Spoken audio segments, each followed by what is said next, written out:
Good evening and welcome to Q&A, live from the Theberton Theatre in Adelaide. I'm Tony Jones and here to answer your questions tonight, former UN Senior Advisor Andrew MacLeod, who negotiated with the Taliban in Pakistan, the Shadow Minister for Education, Kate Ellis, French Ambassador to Australia, Christophe Lecourtier, young entrepreneur Holly Ransom, the Minister for Industry and Innovation, Christopher Pyne, and Independent Senator Nick Xenophon. Please welcome our panel.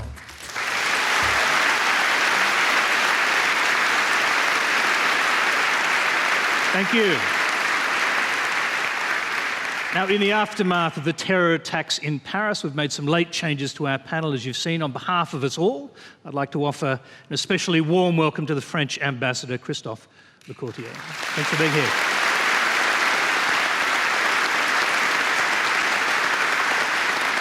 Our first question tonight comes from Nick Carvelis. Ambassador Lecourtier, why do you think the terrorists targeted particular venues and those cohorts of Parisians on the weekend? Thank you so much for your question. Let me first tell you how it's important for me to be with you tonight. I've had 2 terrible days and nights since last Saturday, so it's my first, I would call it, warm evening with you. Imagine that what has happened in Paris 2 days ago was exactly, a kind of evening like this one, a Friday evening. People, having dinner or enjoying music or enjoying a sport event, and suddenly, randomly, cowardly, in cold blood, gunners come and kill 132 people. So that's what has happened in my city, the place where I was raised, where I spent most of my life. So your question is, why this has happened? Well, it has happened because it's a war. I wouldn't like to be, so rude probably with you tonight by saying that, but it's a war because the values that we share, the values that we've been sharing with the Australians probably since the First World War are at stake. There are some people who do not accept our way of life, that do think that death is far more important than life and the kind of life we enjoy. And because we disagree with them, because we've tried to resist what they are doing to us, now they're killing our citizens. They're killing my friends, they're killing my parents, my relatives in the cities of my country. And targeting what in secular France they consider to be decadent, but which is built into the French way of life, to our way of life. It has taken centuries probably for us to build our way of life. I know that so many Australians enjoy traveling to France. More than 1 million Australians every year visit France. You know that there is a special connection because of the Great War between us. But more than that, we share the same values. It means that we want to be able to go out with anybody, to dress as we want, to be in love with any people we want, we love. So that's the kind of things these people do not accept. And until the very last moment, you can be sure that France will resist that, and we shall never retreat 1 millimeter from our values. I'm going to go straight to our next questioner.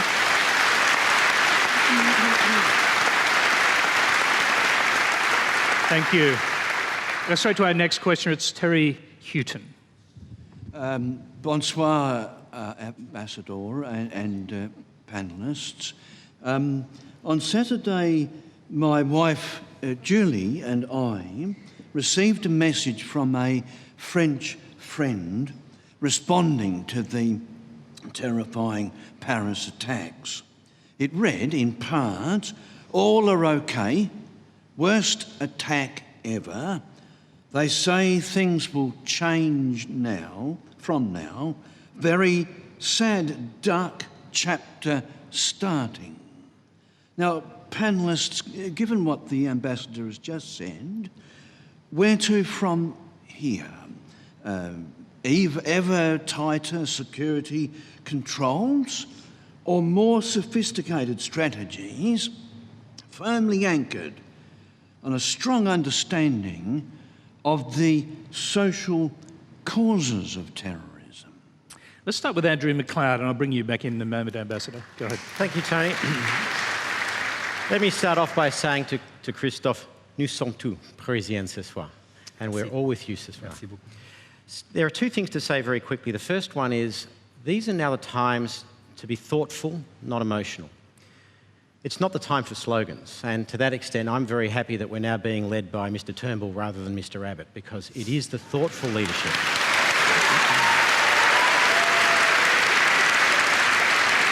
Okay, It's thoughtful it's leadership. also not a time for partisanship. No, it's so we'll not, move but on I'm not that. partisan. What I'm talking to the audience now. What I do need to say, though, is, and Christophe has said this a couple of times, we are in war. They attacked us. But what we need from our national leadership now is to determine who is the them and who is the us. And there are two broad choices. It is us Westerners against them, all of Islam, or is it us moderates of all religions against them, radicals of all religions. And we have organisations in this country, like Reclaim Australia, who really are falling into the trap of Islamic State, who are trying to create the us Westerners against them, all of Islam. If we fall into that trap, we're saying we want to fight with 1.6 billion people. Whereas if we define the us as all moderates of all religions, Judaism, Christianity, Islam, against radicals of all religions, it's a much smaller number to fight and a much more effective number to fight. So what we've got to do at the beginning, Terry, to come to your question, we need to make sure as a country the us is moderates of all religions against them, the radicals of all religions. Christopher Pyne, let's bring you in. Well, first of all, Tony, I think it's wonderful that Christophe has joined the panel tonight, and I've been listening to him on the radio over the last few days, and I've been incredibly impressed with his courage and strength of purpose and in representing the French government's view here in Australia.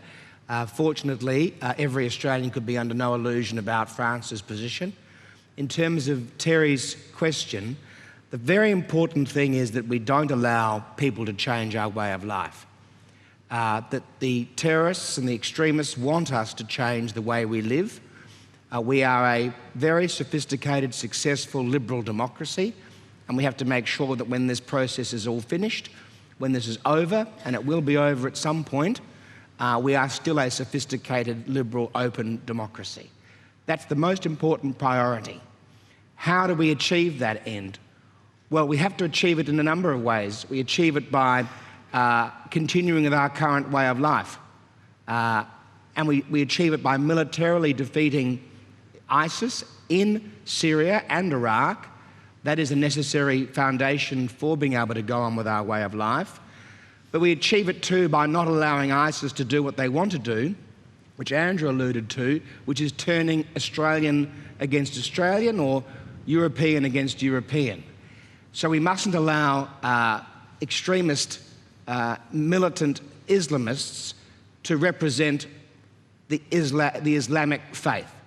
Moderate Muslims need to be embraced in Australia or elsewhere. Moderate Muslim governments need to be embraced wherever they might be, because they have as much at stake as we do in defeating the extremists. Kate Ellis.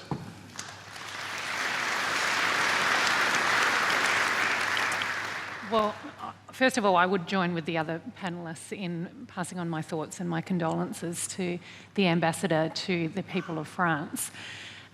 The question, where to from here, I believe that now absolutely has to be a time for cool and calm heads. And that means that our leaders need to all step up and be putting forward messages of unity and the importance of it. And I don't just talk about political leaders, I think all leaders across our community. I mean, I for one cannot for a moment comprehend why Pauline Hanson was on our television over the weekend speaking about these events and about Muslim Australians. We need And I guess in the spirit I've just spoken about, I agree with everything that Christopher just said on this issue. This is a time when, of course, we need to make sure that we have safeguards and security provisions in place, but we also have to make sure that we make very clear to everyone that moderate Muslims are our closest ally, and they must be our closest ally in this fight. Nick Xenophon. Well, firstly, we need to embrace the moderates. This can't be about against Islam, it's about moderates against extremists. But let's put this in perspective. ISIS did not exist before March 2003, before the American invasion of Iraq. As bad as Saddam Hussein was, and he was a brutal dictator, the US, in a botched strategy, a muddle-headed strategy, made a mess of things, and it spawned sectarian violence. We have to avoid the mistakes of the past. We must deal with the existential threat that ISIS is to the West. But we must acknowledge that we cannot bomb our way out of this. We must acknowledge that if we have indiscriminate...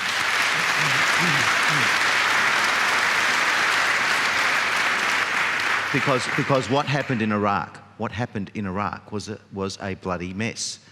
We have to learn from that, and unless we learn from it, we're destined to repeat the same mistakes. Nick, there'll be more on that particular subject coming up. I've seen some of the questions which canvass those issues. Holly Ransom, what do you think? I think a lot of what the panel has been said, and Christophe, I'd like to echo my sympathies to yourself and all the Parisians out there. I think we do pray for Paris, and very much that unity that we've seen in that demonstration and outpouring of love and hope is something we need to continue to send to that part of the world and to others. I think, to your point, we do need to better understand who it is that we're fighting. I think we've made some mistakes in how the strategy has been played out. So in part, I think you're right that it needs to be smarter strategies. In part, we need leaders to be more careful with the way that we use language. And in part, we need to understand that this is a really complex and challenging issue. You know, as Christopher alluded to, it's not just going to be able to be a military strategy that will solve this problem. We do need to approach that part of it. We know part of ISIS's legitimacy is its hold on territory, and that needs to be dealt with. Part of it is a political solution. So how do we ensure stability back into that region, enable governance, restore a nation that is war-torn? And in part, as well, to Kate's point, I think it is about community leadership. You know, terrorism cannot proliferate where social cohesion is strong. And that's part of the solution that each and every single one of us can play a role in how do we ensure that tolerance, unity, that multiculturalism is something that we are living and we're demonstrating day in, day out. Christophe, I'll bring you back in. There are 5 million Muslims living in France. A very tiny percentage of them have been radicalised. Some of them have taken part in these terrible events. What happens if you go too far in your measures at home? No, this is indeed a very important issue for a country like France, and it's probably the same in Britain. Roughly 9 to 10% of the population now is Muslim. It's a very important community, but of course, 96, 97, 98% of them are good people, and probably we've not done enough in the past 20 years to bring them fully into the nation. When I look at Australia, I do see that you've been, behaving and working far better than us in the previous 20 years to bring new immigrants into your communities, and in that sense, Australia is a true model. So we have to work on that, and for instance, if I can make a confidence to you, I have myself adopted a Muslim boy. He was 19 years old at the time, and I try to do my best to give him the chance to become a true French citizen. And now what he wants to become? An Australian.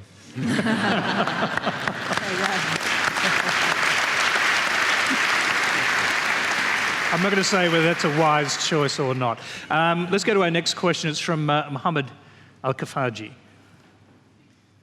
Good evening, everyone. Firstly, I'd like to send my sympathies and condolences to you, Ambassador, and the people of France. And as a young Australian Muslim, that really means a lot, and I'm really sorry about what happened. I came to Australia in 2003 as an Iraqi refugee, and having also lived in Syria myself, I'm very grateful for the opportunities that I've had here in Australia, and that I'm determined to give back to the community that welcomed me here. To the rest of the panel, every time there is a terrorist attack, I and my community have been called upon to condemn and explain ourselves as Muslims about why and how this happened. When do people realize that this has nothing to do with any religion, and when can we move forward? Andrew MacLeod, I'll start with you. Thank you very much. Thank you for your question, Mohammed. I'm going to pick you up on a little bit.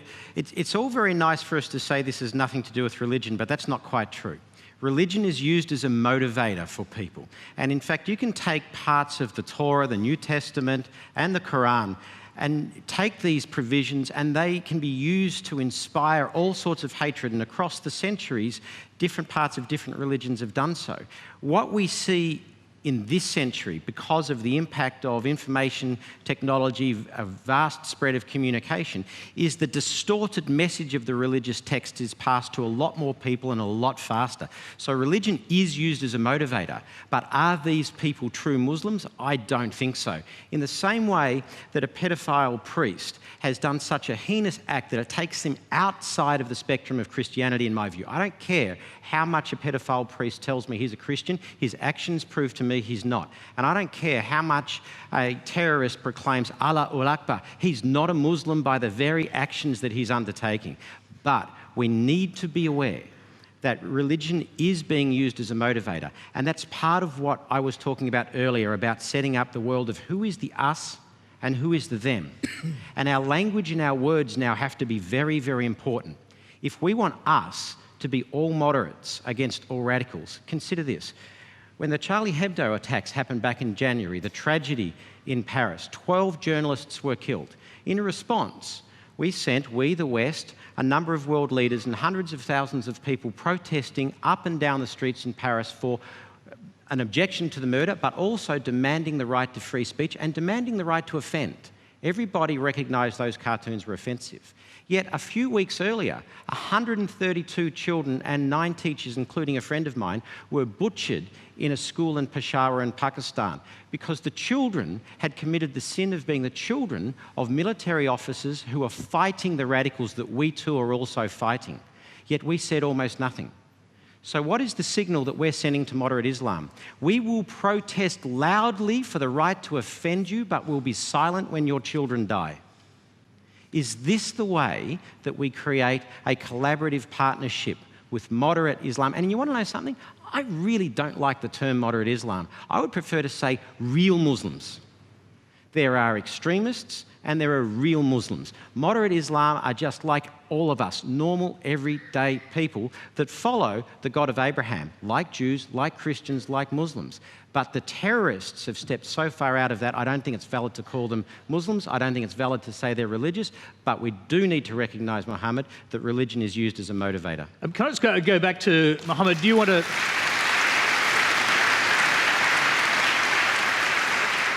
Would you like to respond to that analysis? Sure. I mean, we see in the media all the time that people say Muslims in the community haven't come out and haven't denounced this, but yet they selectively choose what to hear and what not to hear. And I'm constantly in a bit of a battle of saying, how do we come as a community to move forward on this issue? How do we bring together people from all walks of life and actually understand and sit down and talk to each other and learn from each other? Thank you very much. I'm going to go to Christopher Pyne here. Former Prime Minister Tony Abbott said yesterday the tragedy for Islam in a speech that was widely said to be quite moderate, actually, compared to Team Australia kind of ideas from earlier. The tragedy for Islam is that people who are doing these horrible, evil things claim to be doing it in the name of God, in the name of Islam. Is that something that has to be recognised? Well, I think Andrew's dealt with that to a large extent. I mean, people who are claiming to be doing things in the name of religion can do so whether it's Islam in past, Christianity, whatever particular religion is at that time behaving in an extreme way. It doesn't mean that they're actually acting like Muslims. And because they use that, we should be very careful not to fall into the trap of them pushing us into the corner that they want us to be in, to then turn against them within our own communities.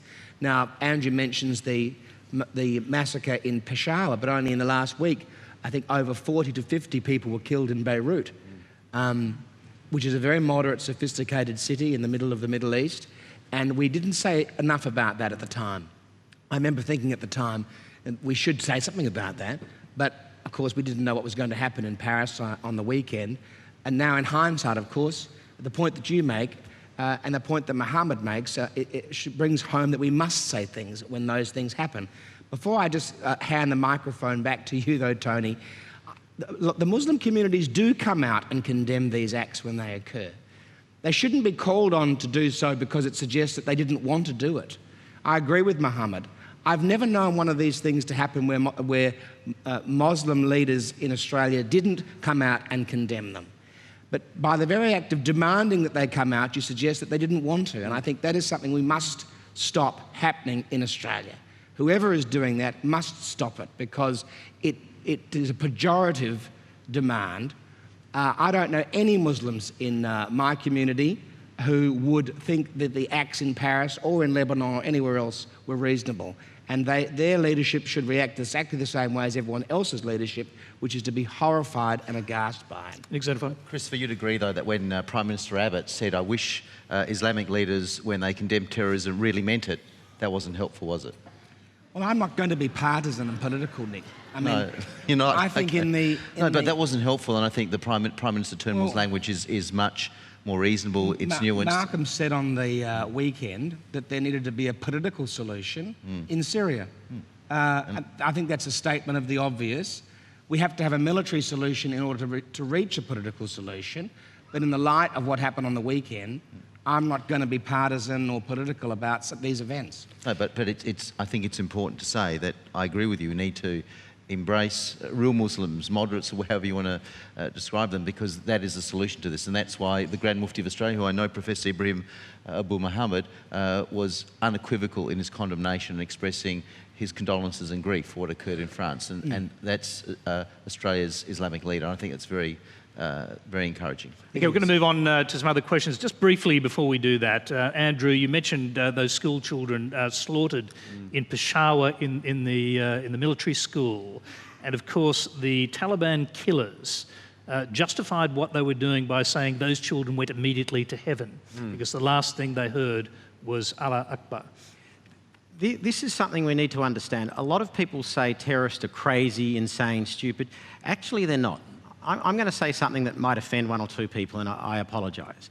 I'm going to overgeneralise now the Abrahamic religions, and I know it's an overgeneralisation, so please don't tweet the heck out of me.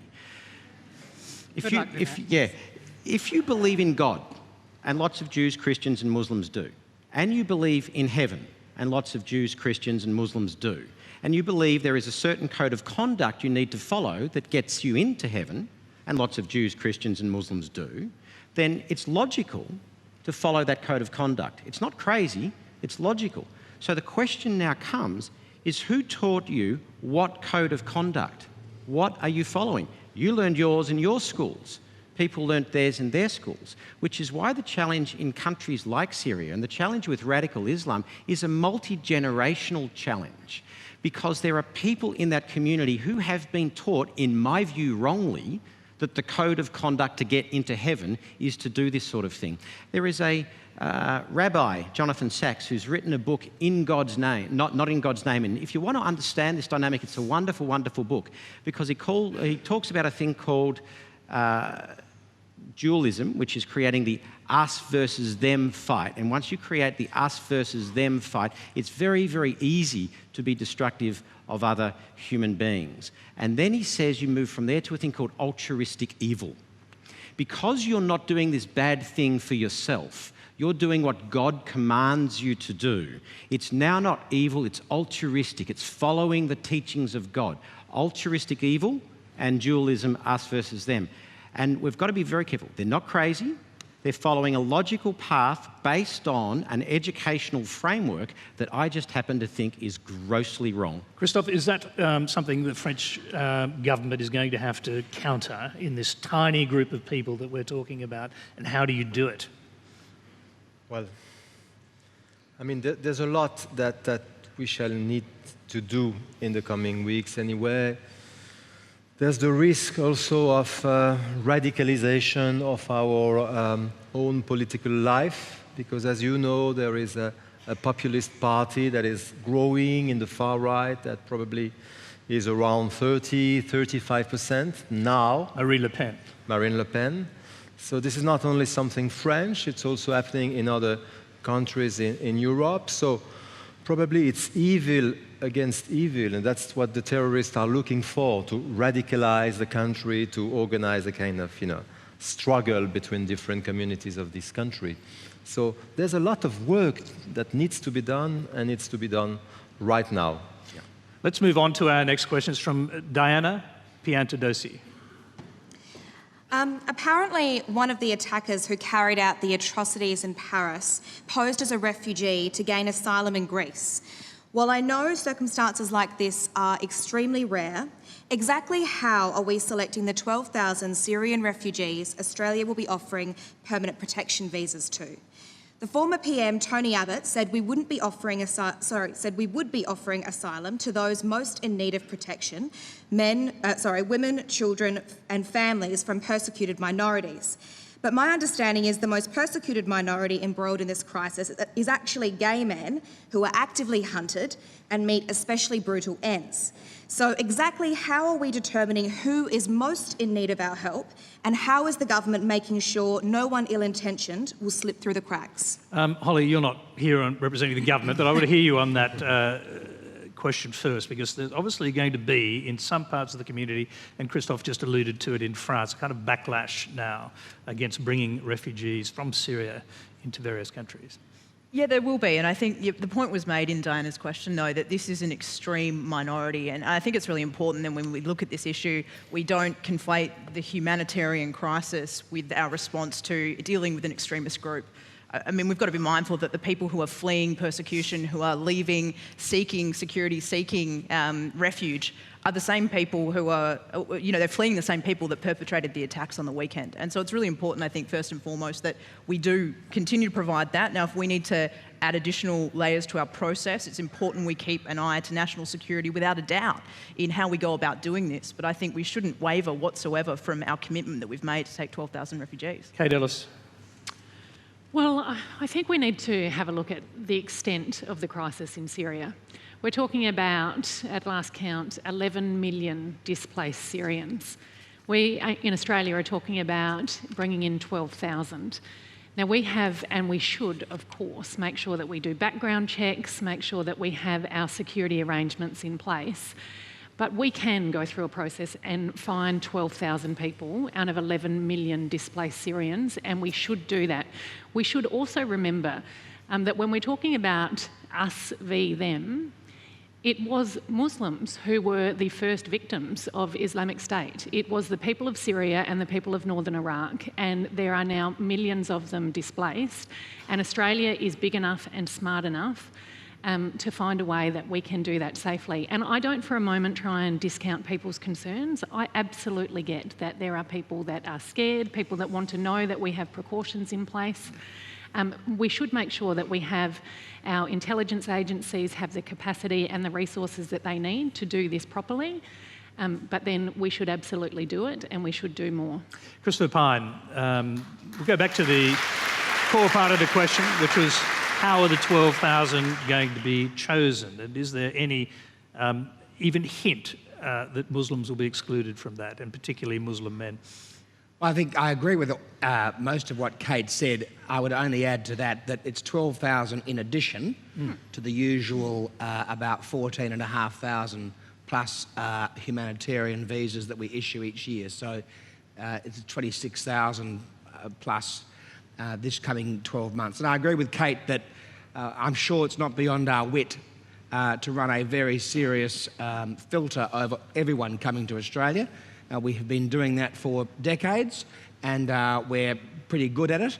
And I'm very confident that we will find the right people. There are no end of minorities in Syria wanting to get out, whether they are gay men, whether they're Melkites, Antiochians, Maronites, every kind of Christian minority has been horrifically persecuted. Druze in some parts of Syria, of course, Shia Muslims and Sunni Muslims are in some parts of Syria minorities who are being persecuted by each other as well. So there's no end of people campaigning to be the most persecuted minority in Syria, and I'm very confident that we will find 12,000 people, and I'm sure the government of Malcolm Turnbull will continue to monitor what we can do. and how much more we can do over the course of the coming years, because this will not be a matter that's resolved in the next 6 to 12 months. The Prime Minister of France was saying today that they expect more attacks, maybe in the next few days, few weeks or few months, that the French intelligence services expected attacks to occur. It is a very complex situation, and Australia, as a sophisticated, wealthy, first world developed country, has a responsibility to play at least our part to ensure that we do what's necessary to help the people who are in need. Okay, we'll go to a related question. It's from Mazia Mohammadi. Good evening. First of all, please allow me to express my heartfelt condolence to the people of France and to the ambassador. My name is Mazia Mohammadi. I'm a former refugee from Afghanistan. I was born to the Hazara ethnic minority who have a long history of persecution and continue to be the prime target of the insurgents in Afghanistan. In fact, as we speak of the attacks in France, only 3 days before that, Hazara men, women, and children were beheaded in the worst possible manner by the very same brand of terror. And similar atrocities had my father flee Afghanistan 15 years ago to arrive in Australia by boat. I find it really heartbreaking to realize that the attacks in France are actually translating to active demonization and opposition of refugees here at home and beyond. So my question is, while political mantras like close the border and tighten Australia's refugee policy are being advocated, how do we ensure that the focus is not actually shifted from finding real solutions, solid solutions to tackling global terrorism to that of victimization of a particular group of people who are vulnerable, desperate, and running for their lives for the same acts of terror and threats? I'll start with Nick Xenophon.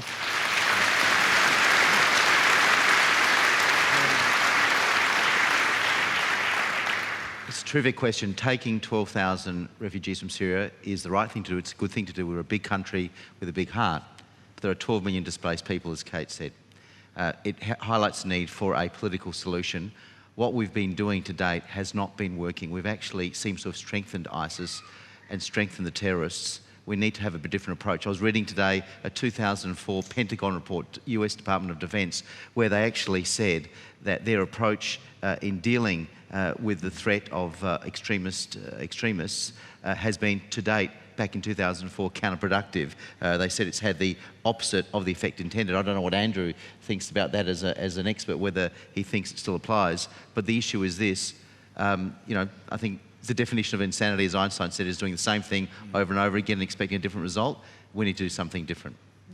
Yep, Christophe, can I bring you in? And I'll take you back to the previous question as well, which mentioned the passport, the Syrian passport that was found near the body of one of the suicide bombers, and which, of course, has begun a debate about the refugees coming into Europe, flooding into Europe. The close the borders thing is going to get bigger in Europe by the sound of it. Probably, but it's always easy to caricature things and more difficult to analyze precisely what's happening. Since I arrived in this country, I've received a lot of advisors from senior ministers. I'm not talking about you, Christopher, Pyne, saying, why aren't you able to stop the boats? But you just have to look at what is the geography and also the geopolitical of Europe, and it's not something you can do like that, first of all. Second thing is that Europe has always been a balance between generosity. A lot of immigrants have also come to Europe, of course to Australia, and they did pretty well, but also to Europe in the past 30 years. And on the other hand, we need to control our borders. So it's not easy at all to find the right approach to that. Do you think, can I just interrupt you just for a moment there? You talk about the Stop the Boat singing, of course, I imagine you're referring to Tony Abbott's speech in London, the Thatcher lecture, in which he more or less suggested that Europe should follow the course that he set in train in Australia. Do you think those kind of calls will become more prevalent? No, I've heard that from many other people than the previous Prime Minister. But probably, yes, there will be, some people will be tempted by drafting very, simple solutions. I was talking about the National Front. The National Front is just about scapegoats. Everything that goes wrong in France is about is because of immigrants, is because of Europe, is because of Euro. But at the end of the day, they have no program. So we will have to be very careful with that. But it's true that probably among the thousands of refugees, some wolves are hidden among the sheep. And that's why we have, of course, to strengthen the controls that we can organize. But it's pretty difficult, as it was difficult for the French police or intelligence to prevent people from striking, people that were ready to die, because 7 out of 8 of these terrorists had decided that they would not survive their attack. And when the police came next to them, they just blew themselves up. So, everything is quite difficult to understand and, of course, to imagine the right reaction. So we have to be very careful about what we say about that. All right. We're watching Q&A live from Adelaide's Thebathon Theatre. The next question, and it's one that comes back to the issue raised earlier about military intervention, comes from Peter Goon. Thank you, Tony. Australia has some of the finest fighting men and women in the world. They can be innovative, creative, agile, adaptable, and extremely effective when they're allowed to get on and do the job. Prime Minister Malcolm Turnbull has called for militarily defeating the self-proclaimed so-called ISIL state, Islamic State. Yet,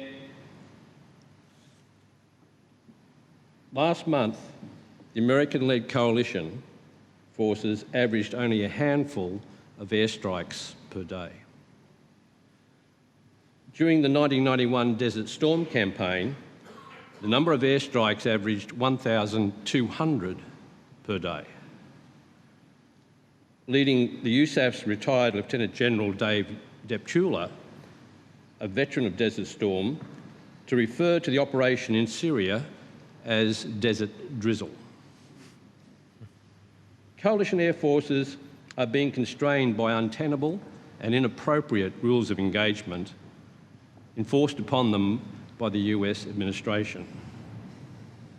Isn't it time our people were allowed to get on and do the job? Andrew MacLeod, I'll start with you. I would disagree slightly, Peter, with one part of your question. If you remember back, Prime Minister David Cameron wanted the United Kingdom to be much more aggressive in Syria, and the parliamentarians in Westminster voted no. I was briefing in camera a number of politicians back then, and I said, the problem that you've got is by the time you make up your mind for a small-scale intervention, the time for the effectiveness of a small-scale intervention will go. And then by the time you make up your mind about a medium-scale intervention, the window will be closed for that, and then you're going to be left with an unholy mess that requires a large intervention. That's where we're at today. And we've now got to look at this war between us and them in a much broader context. There are the home wars that we need to have with homegrown second and third generation. There is tiny number of people that are coming in as refugees or supposed refugees with terrible effect that we saw in Paris. But then let me link your question with the previous question in an unusual way, because we always talk about refugees and asylum seekers as a threat, not an asset. Over history, militaries have spent treasure and blood to get spies behind the front lines, to understand the enemy's thinking and where they are. And we now have thousands, no, millions of people who understand ISIS, understand their theology, understand their thinking, who hate them with a passion. And we're turning our back on these people. I look at these 12,000 asylum seekers, not just as asylum seekers and refugees, but in there is the potential members of our security and intelligence forces who will tell us more about Islamic State than we've ever known before. They are the greatest assets we can have in this war, if only we start to look at them as assets. And that is a critical part of this war that we're missing. The whole intelligence place, human intelligence that we gave up on a long, long time ago. But we do need to have the discussion as France, as United Kingdom, as Australia, as United States, what actually are we wanting to do in this war? And if we're going to do it, go back to the lesson from Vietnam. All right. Do it properly. Kate Ellis, do it properly. Upscale the war, if you want to put it in those terms, or, as Peter Goon has just asked, give our armed forces greater latitude to do more bombing? I think in response to Peter's question, we have to be very careful that we stay within the legal framework that we set out for Australia's involvement. And it was very clear that that was at the request of the Iraqi government to help with their self-defence. It means that it is more complicated, our involvement, the parameters around it, and I think it is incredibly important, obviously, that Australia stays within that framework. But the other thing is, I mean, Andrew talked about the end game. What does it look like? At the moment, if you look at Syria, there is a choice between Islamic State and the Assad regime. So until we actually know what the solution, what the long-term plan is, and that needs a political solution, no military solution on its own is going to deliver the peace that we need here. The other thing that I would say that we haven't touched on, but is incredibly important if we're talking about long-term peace and we're talking about long-term stability in Syria, and that is that we also acknowledge the extent of the humanitarian crisis in Syria, and that we make sure that those countries of first asylum are equipped with the shelter and the food that they need for the now millions of people who are fleeing. It strikes me as odd that the very same people that would jump up and down with the Stop the Boat slogans in our community are the people that say, why are you putting my taxpayer dollars into foreign aid? We need to actually recognise there is no simplistic answer here, and it is much more complicated, and we need to have an intelligent discussion about Okay, how I'm just going to quickly get Christophe. We'll come to more of that in a moment because we've got one more question on the subject. We'll go quickly to Christophe Pyne. Are the Australian Air Force being constrained by what the questioner said were unrealistic rules of engagement imposed on the Australian Air Force by the United States? Well, nothing's been imposed on the Australian Air Force by the United States. The Australian involvement contribution is quite significant. It's what we can afford to do. I think Kate is right. Australia operates within the legal parameters that a country like Australia should operate within. We aren't going to behave like cowboys in the Middle East. We were very effective in the first and second Iraq wars, working with our allies. That's where Australia works best, and we are working very well now in Iraq and Syria, and will continue to do so. If we are asked to increase our involvement, then the National Security Committee of the Cabinet and the Cabinet will discuss that and make a decision. France today showed what can be done when they acted to attack Raqqa in the way that they did, taking out a munitions depot, a headquarters and a training facility of ISIL. I heard somebody today on the radio say that Al-Qaeda had warned ISIL that if they pushed the West too far, the West would respond and destroy them, as had happened in Afghanistan to Al-Qaeda when the United States decided after September 11 that enough was enough. So I think the next few days, few weeks, few months are very, very important. Cool heads should prevail.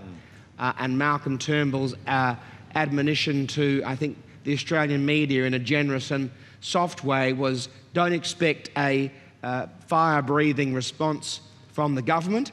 Expect a cool-headed response built around, sure, military involvement, but diplomatic involvement, political solutions, and a humanitarian solution, which Kate also alluded to. We just heard about the French bombing in Raqqa, and I suppose the obvious question, and I'm afraid it'll require a brief answer, has France taken the gloves off when it comes to its bombing campaign? I mean, we had to respond because what the terrorists tried to do is make us, retreat from our previous decision, our previous position. So we had to retaliate, and probably this will happen again in the coming times. But as you said, I mean, there's no military solution, so we're also working, and most of the G20 has been working on that issue, how to find the right political evolution, the right political solution in Syria. And we have a question on that. It's from Bassem Daly. It'll be the final question on this topic. The West don't seem to have learned anything from the last 20 plus years, where the doctrine of democracy export through military intervention seems to have prevailed. The state of affairs as a consequence of that is what we see today in in Iraq, in Afghanistan, in Libya, in Yemen, in Syria. Isn't it time that we rethink what we do and that we approach these conflicts through a different doctrine of negotiation, like we did with the issue of nuclear Iran? Do you mean, can I just interrupt you there, Bassam, do you mean rethink the idea or the concept of regime change, and particularly in Syria? In this That's case? right. In the pretext of national interest, these Western governments give themselves the right to go and interfere militarily, either directly or indirectly, in the affairs of these states. And when these states are and failed states, these type of radical groups seems to find safe havens for them to grow, and we eventually will suffer from it. I would put that actually the way we should approach these things is more in a negotiating tactic to prevent it from happening. After 5 years in Syria, we're now saying there's no military solution. Perhaps there was never one from the first place. And all the death and destruction. I'll have to let the panel engage with that question. So we'll start with Nick Xenophon, who raised this at the beginning. Well, I agree with Christopher Pyne that the first Iraq War, that was in response to Iraq's invasion of Kuwait. That was a necessary response. I disagree with Christopher. I think the second Iraq War was a mistake in terms of our involvement. France actually voted against it, I think. Is that right, yes. Christophe? They voted strongly against it. Opposed. And you were France was strongly opposed to it. We're now in a mess. You're right. We need to reconsider. We have to do something differently. It needs to be a political solution. I think what Malcolm Turnbull said is encouraging. But the worst thing we can do is to have a massive bombing campaign that leads to civilian casualties, because then ISIS will recruit hundreds, if not thousands, more recruits. We need to embrace real Muslims and fight it, but we have to do something differently. So, Nick Xenophon, does that mean if regime change is out of order from the way you look at it, should the regime in Syria remain in power, that is, the dictator Assad? Is that the best way to deal with this Sometimes you have to do well, or a political solution where Assad's power is clipped significantly, and I think that's what the West is looking at, the G20 is looking at. But what we are doing now, it has not worked.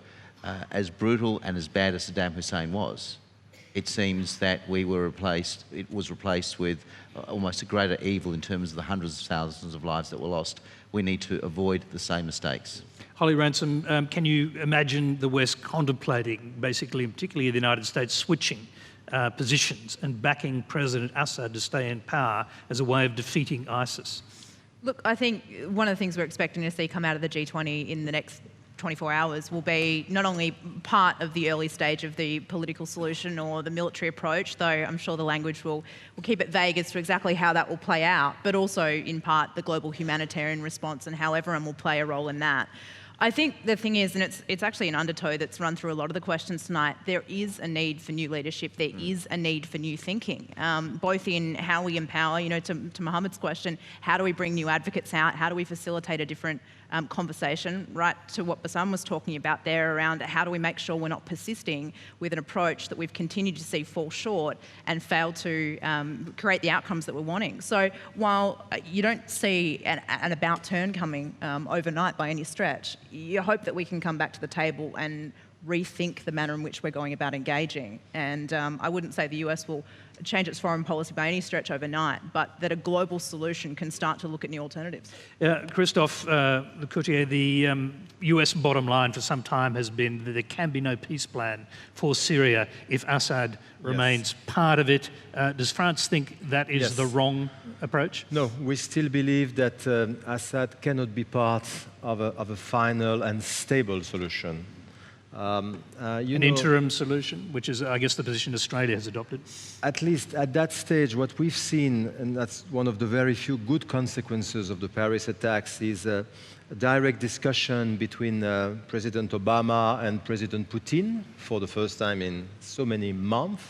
And apparently they've agreed on a first round of,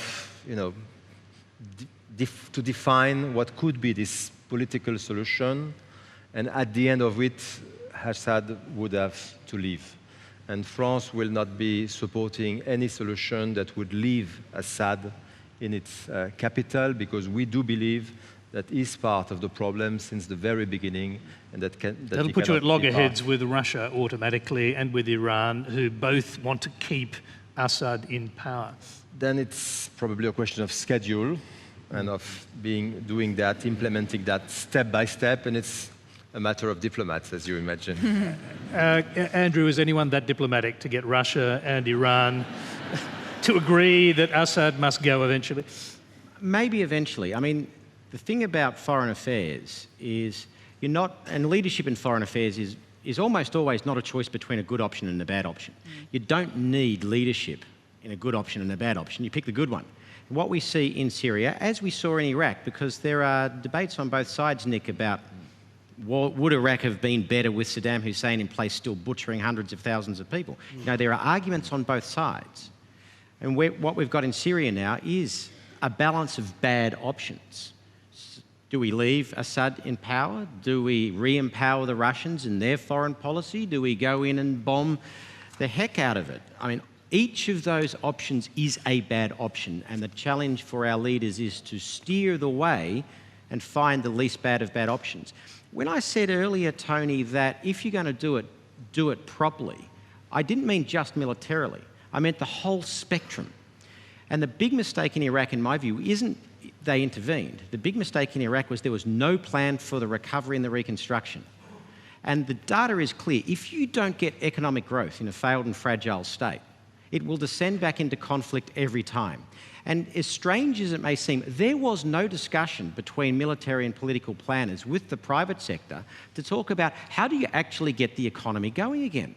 How do you actually give back to communities something they will lose, i.e. jobs and economic prosperity, if they go back to war? So if we were to do something in Syria and we were to do it properly in my view means reconstruction, recovery, understanding the communities, know how to build civil societies back in countries post-conflict. None of those things were done in Iraq. Christopher Pyne, I'll bring you in for the final word on this. Julie Bishop warned that getting rid of Assad could leave a power vacuum in Damascus. That means, I presume, that our government at least is considering leaving him in place for a period of time or advocating that he remain in place. I think Christophe put it very well when he said that it's all a matter of schedule. All Western governments believe that the Assad regime should be replaced. It's a question of when that might happen. Now, for those people who are calling for the regime to instantly be changed, I'd be fascinated what their view was about Saddam Hussein, about Muammar Gaddafi, about Egypt. I mean, the West has to plan post the regime change, what's going to happen. That's something, as Bassam, I think, asked the original question. We've been quite determined to replace appalling regimes. From Saddam Hussein to Muammar Gaddafi. I don't think we've planned the post period well. And in Iraq, we removed all of the administrators and public servants who'd been associated with the Iraqi regime of Saddam Hussein, the Ba'ath Party. They were the people that could have run the country. They weren't necessarily all mad Saddam Hussein advocates. Most of them would have been fearing for their lives, I assume. And yet they were all removed instantly. It's a good example of where we got it wrong and where we need to get things right in the future. I'm going to move along, and we are here in South Australia. The subjects we would have been talking about will come up now for the little time we've got left. We've got a question. We actually have had regime change of a kind in Australia quite recently. The next question relates to that. It comes from Amelia Romaldi. Hi, so our Prime Minister Malcolm Turnbull has recently been in Berlin, and that's a city that's economy is thriving because of an influx of start-up businesses, like small businesses. When you consider our state, we have such a high, like the highest unemployment rate in the country, and obviously our economy is suffering because of that. What more can our government do to help people undertake these type of small business ventures in our state to improve our economy? I'll start with Holly Ransom. Great question, Amelia, and it's something that a lot of young South Australians are talking to me about. Unfortunately, South Australia has the highest youth unemployment rate at the moment, and they want to be able to not just pursue job opportunities of any kind, but also to take up the opportunity to start your own business is really important. I think there's a lot of hope coming from young people right around the country in the language shift and the narrative shift in the Turnbull government, and the fact that we're talking now about an innovation agenda, and that we're going to see in December the Minister announce the plan for how it is nationally that we can take a coordinated approach to really a thriving entrepreneurship and incubator system that can allow young people and people of all ages right around the country to start up their businesses. Now, key to that's going to be a couple of things. We've got to look at tax reform and a coordinated approach to that, everything from the IP side of it through to how do we incentivise more investment in startups, incubators and accelerators. We also need to look at how we improve the way that we're educating our young people. You know, it's really alarming to look at the data on education and see that 60% of what we're skilling and what young people are studying right now will be subject to enormous disruption within the next 2 decades. So this skills mismatch that we've got going on, we're not skilling a generation for uncertainty, we're not skilling young people to be able to take up those sorts of opportunities. So in part, we've got a conversation on how do we set the economic settings to allow business to start up and thrive, and in part, how do we complement that with how we educate young people through the schooling system and better support commercialisation within the tertiary sector. I'll bring the Minister for Innovation in a moment. I just want to hear quickly from Kate Ellis. Is the Labor Party on board with Malcolm Turnbull's Innovation Nation? Well, I think Malcolm Turnbull jumped on board after we had already announced a number of policies in this area, which I'm happy to use this opportunity to outline. Yes, he needed Labor to be prodding him. He didn't know anything about innovation and IT. Well, he stood by and watched as how many $1 billion were ripped down of the R&D budget. Anyway. You know, he knows about innovation. We have announced policy both in terms of the startup package, the innovation investment partnership, so that we can work together for investment. But I'll actually go to Holly's point. It's not just about having startup policies, as important as these are, and it's also about making sure that we do have the skills coming out of our schools that we need.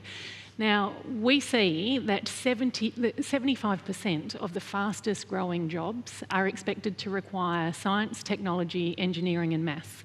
Yet we don't have our graduates coming through, and we have a startling number of teachers in our secondary school who are teaching IT or teaching science without having tertiary qualifications in that area themselves.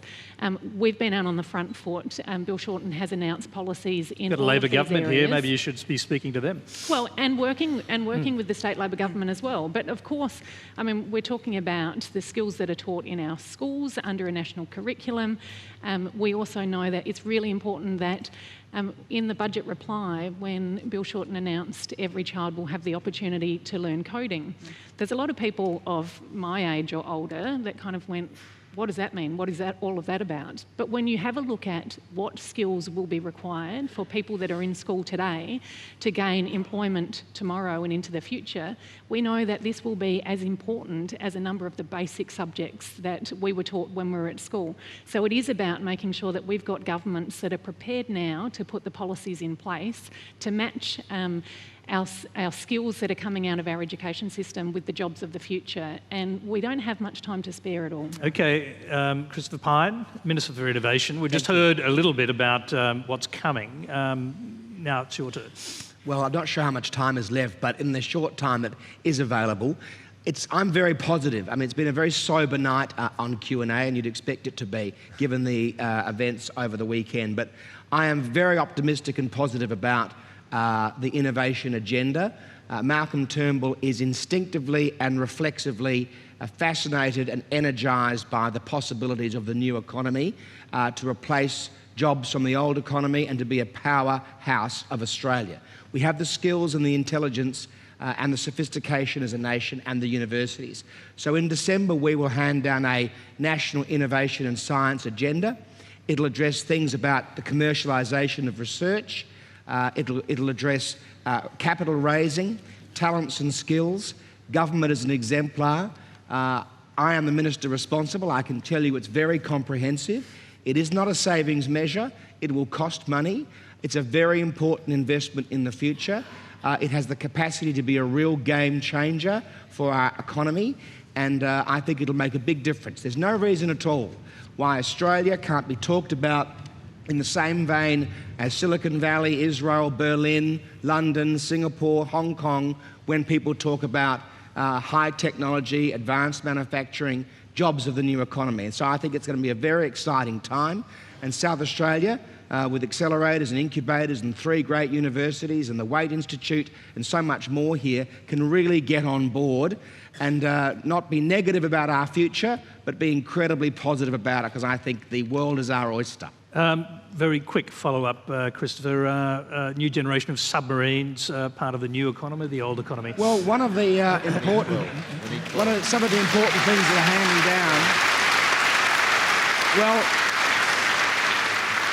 I hope you enthusiastically applaud for me when the final decisions are being announced in the coming months. But there'll de facto Minister for Defence. I'm a very proud South Australian. My cabinet colleagues will tell you I'm working very hard to deliver a maximum build and a maximum number of submarines for South Australia. It is one project amongst many. We already have been awarded the Future Frigates program, $43 billion. What's vitally important is that where these submarines are built, high-tech and advanced manufacturing industries follow. So for my great state of South Australia, submarines being built here will lead to jobs and it will lead to growth. There's a defence industry policy statement coming, a defence white paper, and the National Innovation and Science Agenda, followed by a budget. I think the next 6 months are very exciting, and I think South Australians will be very pleased. It'll be particularly exciting if there's an election within them. And there's one last question on that subject, and it's from on that one. Hala Abakamel. Hi, I'm a constituent from the electorate of Sturt, Mr. Pyne. As you're aware, a poll in July of approximately 740 Sturt residents, which was commissioned by the CFMEU, found that a majority of people would vote for a candidate backed by Nick Xenophon. Are you worried at all about losing your seat in the upcoming election?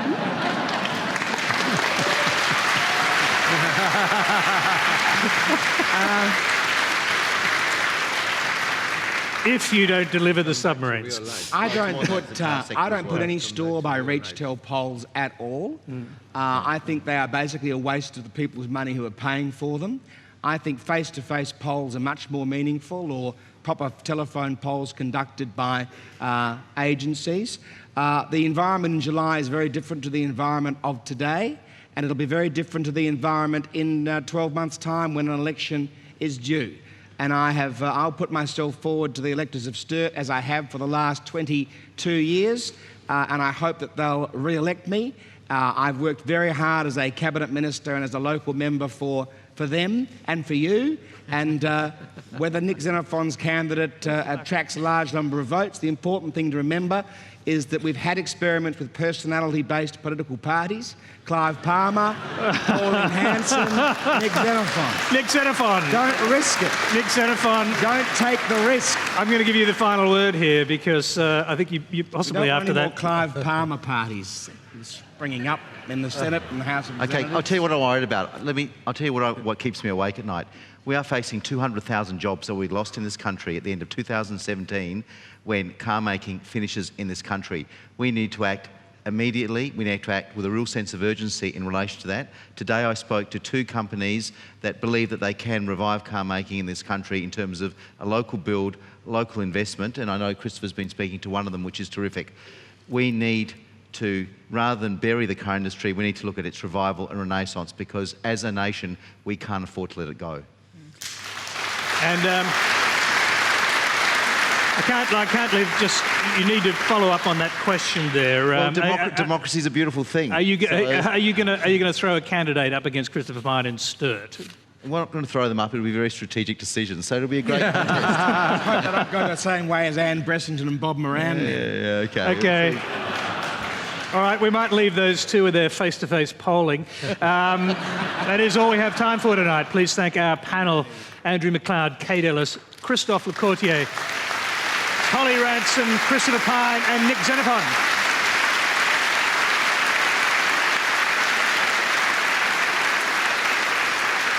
Thank you. And special thanks to Adelaide's magnificent Theberton, I beg your pardon, Theatre.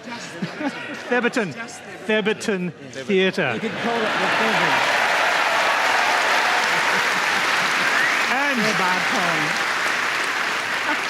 And there's great audience in the Theberton Theatre, so please give yourselves a huge round of applause. Here, well